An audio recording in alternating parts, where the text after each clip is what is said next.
Hello everyone, welcome back to our channel the Midnight Tales.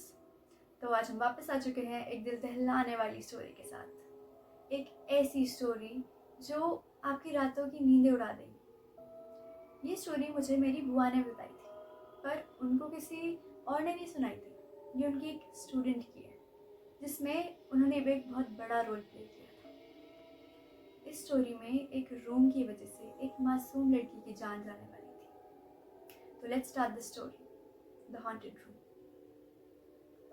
तो ये story शुरू होती है जब मेरी बुआ ने अपनी पोस्ट ग्रेजुएशन ख़त्म करी थी और उन्होंने एक इंस्टीट्यूशन, कंप्यूटर इंस्टीट्यूशन में एज अ टीचर ज्वाइन किया था। तो बहुत अच्छा चल रहा था सब कुछ।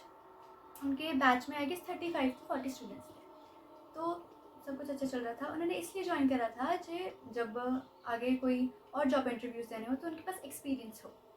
तो उन सब बैच में से एक लड़की थी, उसका नाम हम रख लेते हैं साक्षी। तो वो बहुत ज़्यादा अच्छी स्टूडेंट थी, बहुत ब्राइट थी, बहुत फोकस रहती थी स्टडीज़ पे और बहुत मिलनसार भी थी। मतलब पढ़ाई तो करती करती थी लेकिन मस्ती भी फुल ऑन करती थी। और वो ना, मेरी जो बुआ थी उसकी एक बहुत अच्छी फ्रेंड भी बन गई थी, क्योंकि जो ये लोग थे बैच वाले बच्चे और मेरी बुआ, इन लोगों में ज़्यादा एज गैप नहीं था, क्योंकि बुआ ने बस अभी पोस्ट ग्रेजुएशन ख़त्म करी थी और जो स्टूडेंट्स थे वो ज़्यादातर कॉलेज के एंड ईयर में थे या पोस्ट ग्रेजुएशन के फर्स्ट ईयर। ठीक है, तो ये सब हो रहा था, सब कुछ बहुत अच्छा चल रहा था। लेकिन साक्षी थी, वो सोलन की नहीं थी जहाँ पे ये स्टोरी हुई थी, वो थी हमीरपुर की। तो हमीरपुर से वो सोलन आई थी सिर्फ और सिर्फ पढ़ने के लिए। तो सोलन में उसके रिलेटिव्स रहते थे, तो वहाँ पर वो उनके साथ रहने लगी थी। 1-2 महीने वो उनके साथ ही रही।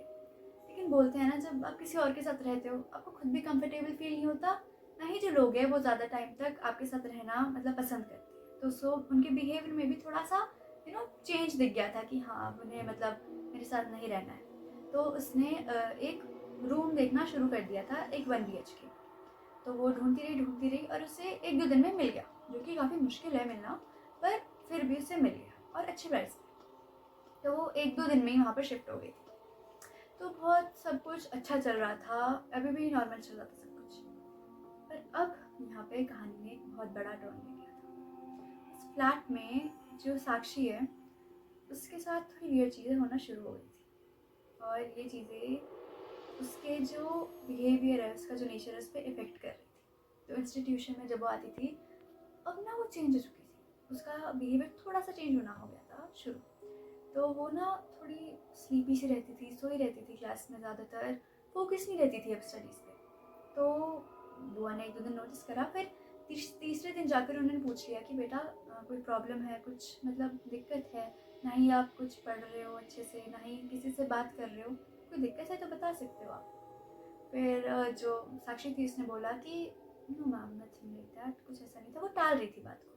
तो उन्होंने सोचा, मेरी बुआ ने, कि हाँ कुछ पर्सनल प्रॉब्लम, फैमिली प्रॉब्लम होगी तो रहने देते हैं। तो फिर वो वापस चली गई। पर 3-4 दिनों बाद साक्षी की जो कंडीशन थी, साक्षी की जो हालत थी, वो बहुत बिगड़ने लगी। मतलब वो पूरे टाइम सोती रहती थी, किसी से बात नहीं करती थी, ना लंच खाती थी, बिल्कुल पतली सी, वीक सी हो गई थी। मतलब पता चलता है ना एक इंसान को देखकर। उसकी आंखों के नीचे इतने डार्क सर्कल्स पड़ गए थे, ऐसा लग रहा था कि आंखें बस अंदर जाती जा रही हैं। और वो इंस्टीट्यूशन के टाइम पे नहीं आती थी, जबकि वो एक बहुत पंक्चुअल लड़की थी।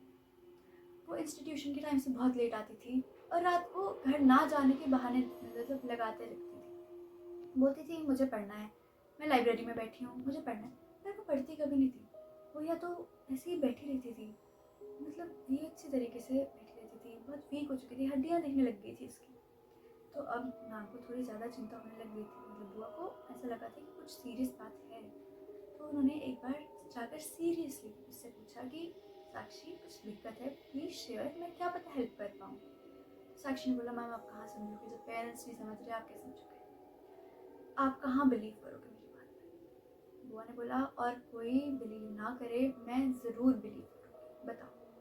तो उसने कहा, मेरे फ्लैट्स में बहुत ज़्यादा अजीब चीज़ें हो रही हैं, बहुत ज़्यादा वियर्ड, पैरानॉर्मल, सुपर नेचुरल चीज़ें हो रही हैं। तो मेरी जो बुआ थी उन्होंने पूछा कि बेटा मतलब डिटेल में तो बताओ जो मैं तुम्हारी हेल्प कर पाऊँ। तो साक्षी शुरू करती है कि पहले 1-2 दिन तो ठीक रहा सब कुछ, फिर तीसरे दिन से उसको ऐसा लगा कि कोई तो किचन में टहल रहा है। जिसका रूम है वो यहाँ पे रूम है, यहाँ पर ही किचन है। किचन ओपन किचन टाइप से, ज़्यादा बड़ा नहीं है। तो उसको ऐसा लगा कि वहाँ पे कोई तो टहल रहा है। अब मतलब फीलिंग आ जाती, पर उसको लगा हाँ पुराना घर है, वहम हो रहा होगा ऐसे। फिर दूसरे दिन उसका नलका खुल गया, जो बाथरूम का नलका होता है। फिर उसने सोचा कि हाँ रेनोवेशन वगैरह मैंने करवाई नहीं है, तो क्या पता हो गया हो। तो उसने बंद कर दिया, वापस आ गई। फिर अगले दिन फिर से यही सेम चीज़ें हुई और नलका फिर से खुला। तो उसने बोला कोई दिक्कत होगी नलके में, कल प्लम्बर को बुलाना पड़ेगा। फिर उसने प्लम्बर को बुलाया और प्लम्बर वाले ने बोला कि ना इसमें कोई दिक्कत नहीं है, मैं फिर भी आपकी तसल्ली के लिए नलका चेंज कर देता। उसने नलका वगैरह चेंज करा और चला गया। फिर भी उस रात फिर से नलका खुला, आवाज़ उसको आई किसी के चलने की, और वो अब हॉल में आ गई थी। तो साक्षी को थोड़ा सा वियर्ड लगा। उसने बोला हाँ मुझे थोड़ा अच्छा नहीं लग रहा, और ना ही इस घर पे कोई पॉजिटिव एनर्जी का कोई सोर्स है। तो उसने ये करा कि चलो हाँ अब मुझे मंदिर रख लेना चाहिए। तो जैसे होता नहीं है, एक इंसान अकेला रह रहा है, स्टूडेंट अकेला रह रहा है, तो मंदिर होता है छोटा सा जो मतलब दीवार पे लगा सकते हैं।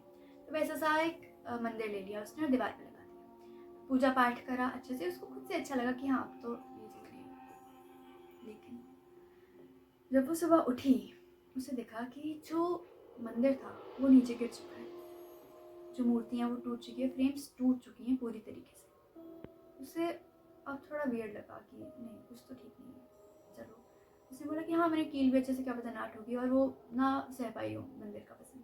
उसने बोला अब मैं नीचे रखूँगी मंदिर। उसने नीचे रखा, फिर से पूजा पाठ करी सुबह शाम और सो गई। देखा सुबह उठ कर के फ्रेम्स टूटी हैं, मूर्तियाँ टूटी हैं, मंदिर भरी है। उसको लगा कि this is not at all normal, बहुत सुपरनैचुरल चीज़ है और ये डिस्क्राइब नहीं कर पाऊँगी मैं इसे। तो उसने पंडित को बुलाया, पूजा पाठ करवाया अच्छे से, और फिर उसको लगा कि हाश अब सब कुछ ठीक है, अब सब नॉर्मल हो जाएगा। पर जो वो पंडित था वो असली पंडित नहीं था। वो एक ऐसा ही पंडित था जो मतलब सिर्फ पैसा कमा रहा था। उसने तो पैसा कमा लिया, 2-3 मंत्र आते होंगे और बोल दिए होंगे बस। क्योंकि साक्षी को भी पता नहीं था वहाँ पे कुछ ज़्यादा अच्छे से, क्योंकि अब इसको भी ज़्यादा टाइम कहाँ ही हुआ था, 2-3 महीने तो हुए थे।